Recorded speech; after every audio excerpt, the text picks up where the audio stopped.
Hello, je m'appelle Jennifer Hart-Smith, je suis pâtissière, naturopathe et graphiste. Hello Jennifer. Hello! C'est beau ici, on est où?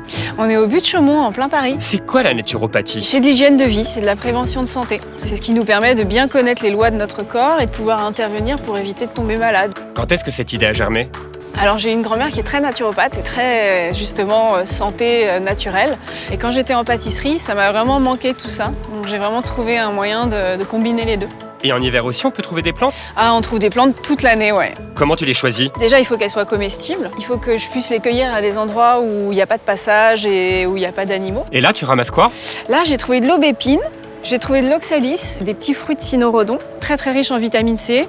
Et il amène, voilà, justement, d'un point de vue décoration, un peu de couleur. Tu vas préparer quoi avec tout ça? Je vais faire une tarte et je vais décorer avec toutes les petites herbes d'hiver qu'on a trouvées.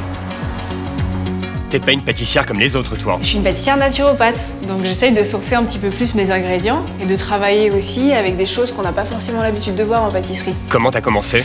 J'ai commencé toute seule dans ma cuisine. En fait, l'idée, c'était pas du tout d'en faire ni un métier ni un business, mais assez rapidement, c'est devenu quelque chose qui marchait. Et du coup, l'argent que je gagnais, je pouvais le réinvestir dans des locations de labo partagées.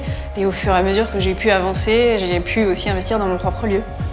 Ça coûte plus cher la pâtisserie naturelle? Ça coûte effectivement plus cher, les ingrédients avec lesquels je travaille, plus ils sont complets et plus le prix est élevé. Tu t'interdis certains ingrédients? J'essaye vraiment d'éviter le sucre blanc. Et tu utilises quoi à la place? Des sucres vraiment moins transformés possible, rapadura, muscovado, le miel que j'aime beaucoup justement parce qu'il y a une dimension locale qu'il n'y a pas forcément dans les autres sucres. On les trouve où tes desserts? Sur mon site internet toukis.fr, Ta touche finale?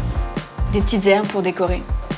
C'est quoi ce nouveau décor? On est chez moi. Parce qu'en fait, je photographie souvent dans le processus créatif mes gâteaux. Une fois que j'ai vraiment trouvé quelque chose un petit peu nouveau, j'aime bien les prendre en photo. Dans ma vie d'avant, j'étais graphiste, du coup, j'avais forcément un petit peu une envie d'utiliser les images pour communiquer sur mon travail de pâtissière. Comment tu les pimes tes photos? J'utilise un logiciel de retouche pour ensuite les retravailler et communiquer directement. Tu veux éveiller les consciences ou les papilles? Un peu des deux en fait. L'idée c'est de donner envie pour éveiller les papilles, mais en même temps d'y amener un message qui soit toujours en lien avec le fait d'éveiller les consciences. Et pourquoi t'as choisi cette vie? C'est plutôt cette vie qui m'a choisi et ce métier il s'est créé au fur et à mesure, mais à la base rien n'était prévu. Tu te vois où dans 10 ans?